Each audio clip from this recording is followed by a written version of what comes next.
Step into a world where gods and legends collide, where the very fabric of existence is shaped by the wills of mighty beings. From the dawn of time to the creation of the earth, the Chronicles of Arda immerses you in an epic tale of creation, betrayal, love, and unimaginable power. Witness the struggle of the Valar, celestial beings tasked with shaping the world, against the darkness of Melkor, their fallen brother, whose shadow looms over all. Feel the awe of the great feast in Almaren, where joy and light shine before the shadow returns. Watch as alliances are formed, love blossoms, and the fate of the world hangs in the balance. Will harmony or discord shape the future of Arda? Prepare for a breathtaking experience. The Chronicles of Arda is not just a story, it's a timeless journey you won't forget. The shadow of Melkor. In those dark days, the world, still new and fragile, was under the watchful care of the Valar, who had descended from the timeless halls of A to shape and govern the realm of Arda.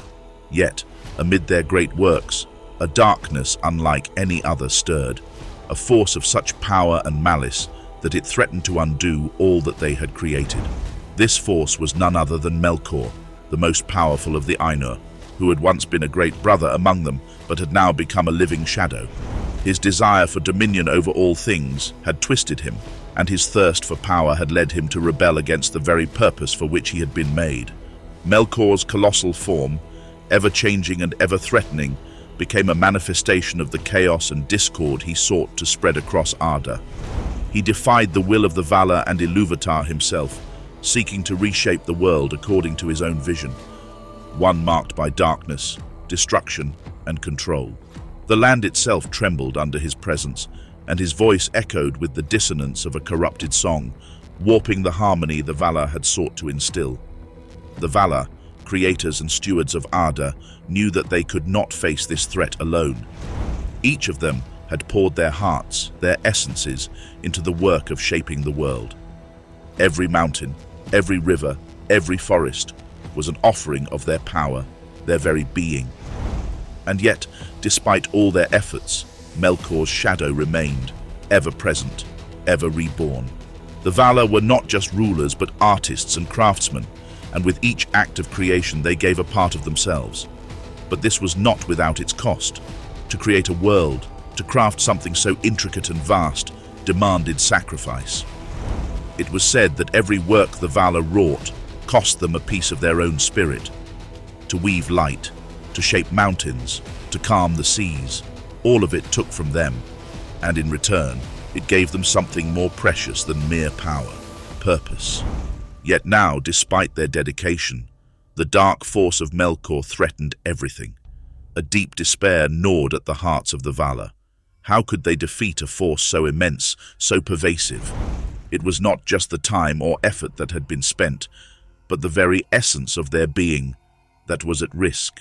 In this time of despair, Manwë, the Elder King, the Lord of the air and the winds, turned his gaze to the heavens.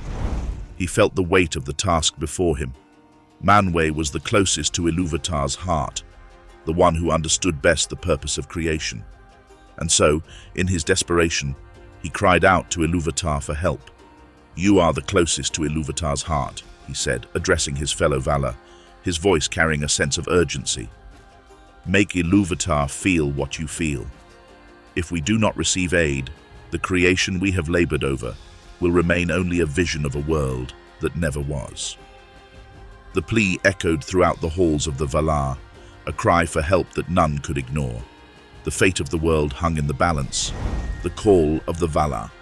Iluvatar's voice, calm yet full of divine power, reached across the very fabric of Arda, and the heavens themselves seemed to tremble in response. He spoke, not in anger, but in quiet resolution. "You and Melkor are brothers in my thought," Iluvatar said. "The most powerful of the Ainur, Melkor descended into the world. But you, Manwë, are the dearest to my heart. You understand my purposes best, and you have been the faithful steward of Arda. It is you who will lead the others. I appoint you as the first among all kings, Lord of Arda, ruler of all that dwells within it." In that moment, the purpose of Manwë was clear. His heart, bound to the will of Iluvatar, swelled with both sorrow and resolve. He was given a charge that could not be refused. It was his to lead the Valar and to protect the work they had all created together. And so Manwë, guided by the wisdom of Iluvatar, rose to his full stature as the first among kings. But Iluvatar's will was not for Manwë alone. His voice echoed once more, and the Maya, lesser spirits yet still potent and wise, were called forth. Some were loyal to the Valar, while others, like Melkor himself, were of a darker nature. The great work would require all who were willing to aid in the shaping of the world. This is the dwelling within the halls of time that I have appointed for my children, Iluvatar declared. All of you who have witnessed the vision of the world and seen its splendor, today I call upon you to lend your aid. Be faithful followers of the Valar. Choose whom to accompany in this great work, which shall rise above the darkness and shape the light of order. The Valar called upon all the Maiar, lesser spirits who had descended to Arda with them, to join in their efforts. These spirits, some humble and some powerful, would serve in the tasks assigned to them. Together, they would bring order to chaos, light to darkness. For long ages, the Valar and Maya labored. They shaped the earth and its elements, calming the wild seas, raising mountains from the deep, and laying the foundation for life. The lands were formed, vast, intricate, beautiful, and full of potential. Yet, even in their greatest works, Melkor's presence was never far. The peace they sought to create was often shattered by his return, and his influence spread like a poison, unraveling the efforts of the Valar. Though they tried, they could not fully rid the world of the shadow that clung to it. With every step forward, Melkor would find a way to strike back. He would destroy their creations, corrupting their efforts, turning their harmony into discord. Yet despite the setbacks, the Valar did not relent. They had begun a great work, and they would not let Melkor undo it entirely. The battle of light and darkness. The time had come for the Valar to face Melkor directly. No longer would they retreat into their halls of creation and wait for him to strike again. Although their nature was one of creation and order, not destruction, the Valar knew they could no longer allow Melkor to roam freely. He had become too great a threat, and his actions were threatening the very foundation of the world they had labored to create. The forces of light and dark would now collide. Manwë stood at the forefront, as Iluvatar had commanded. He gathered his strength and called upon the other Valar. Together they stood before Melkor, who now gathered his own forces, ready to strike. The air crackled with tension as the two powers prepared for battle. As the conflict raged, the Valar's resolve was tested. Though they were mighty, Melkor was a force unlike any other. His power was vast, and his will was unyielding. But the Valar were not alone in their struggle. From the depths of the world, a new power surged forth. Tulkas the Strong, the mightiest of all the Valar in physical prowess. Tulkas, with his unbreakable strength and fierce courage, was the answer to Melkor's arrogance and malice. His laughter rang out like thunder, shaking the very foundations of the earth. With a single, devastating blow, Tulkas struck Melkor, sending him reeling.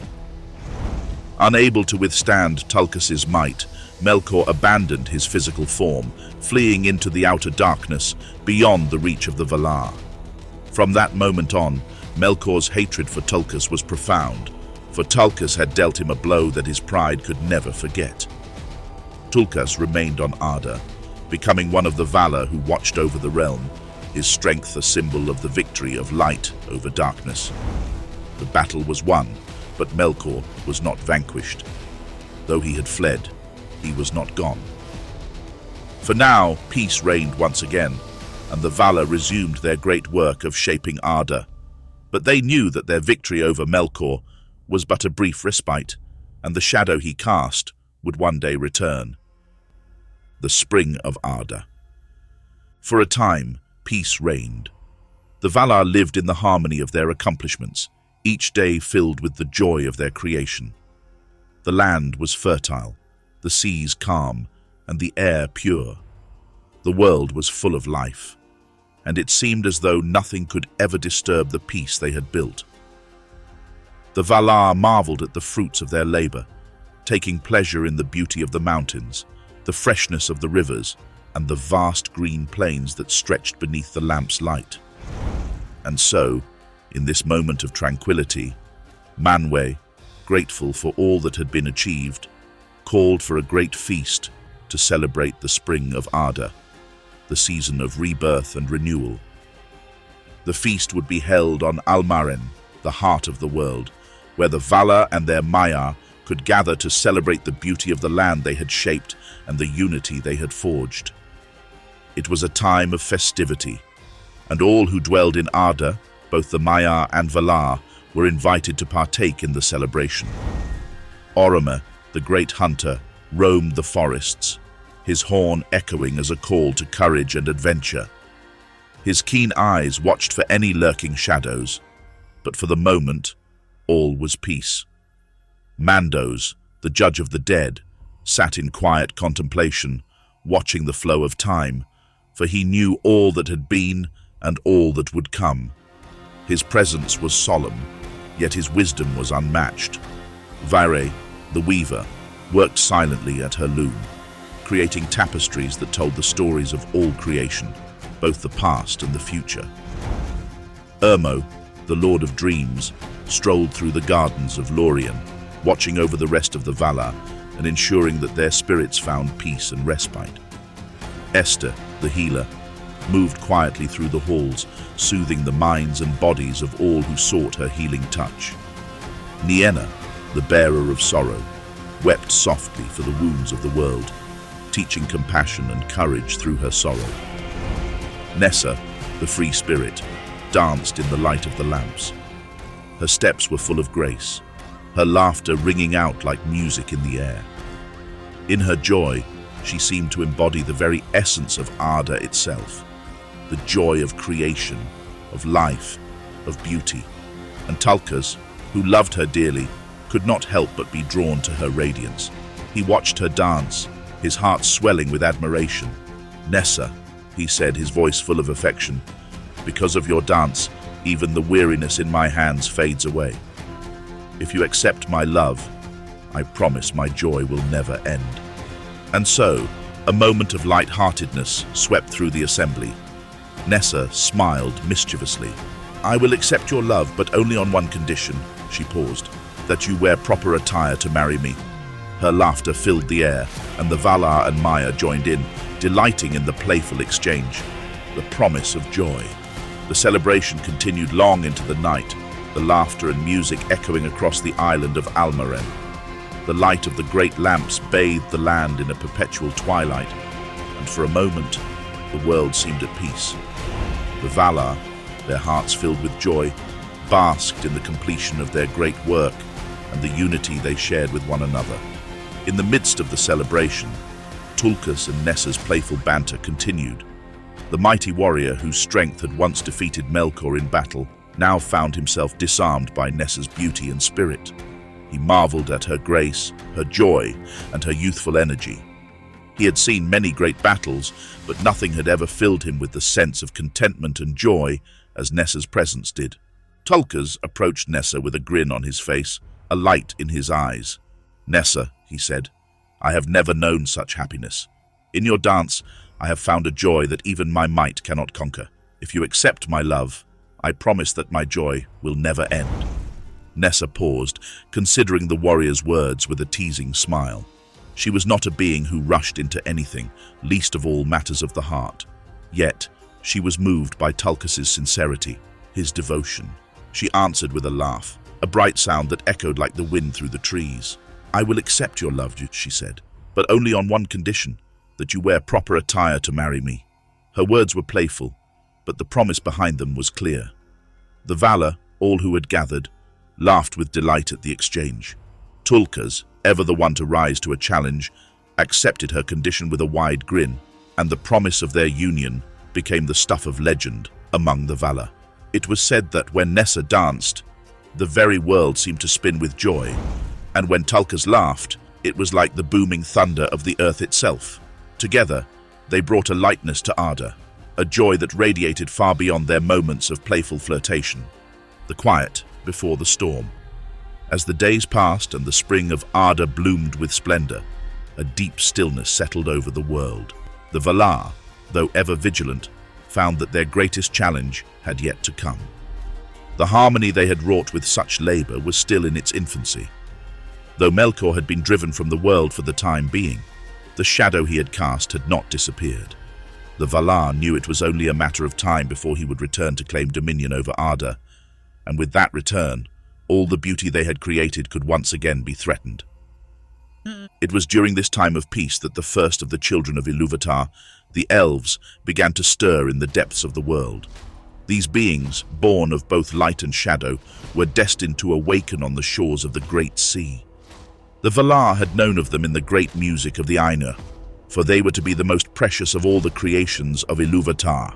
They were to be the stewards of the earth, the guardians of beauty and order. But even as the elves began to stir, the world remained under the shadow of Melkor's influence. He had not vanished. Conclusion: a new dawn or eternal twilight. The world of Arda stands at a crossroads. The Valar's creation has flourished with beauty, light, and life, but the shadow of Melkor still lingers, waiting for its chance to strike once more. Though peace reigns for now, the struggle between light and darkness is far from over. The fate of Arda, and all who inhabit it, remains uncertain. Will the harmony of creation triumph, or will the forces of chaos and destruction tear it asunder? The journey has only just begun, and the true test for the children of Iluvatar is yet to come.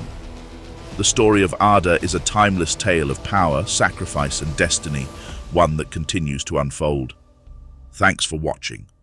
Stay tuned for more as the epic saga of Arda continues.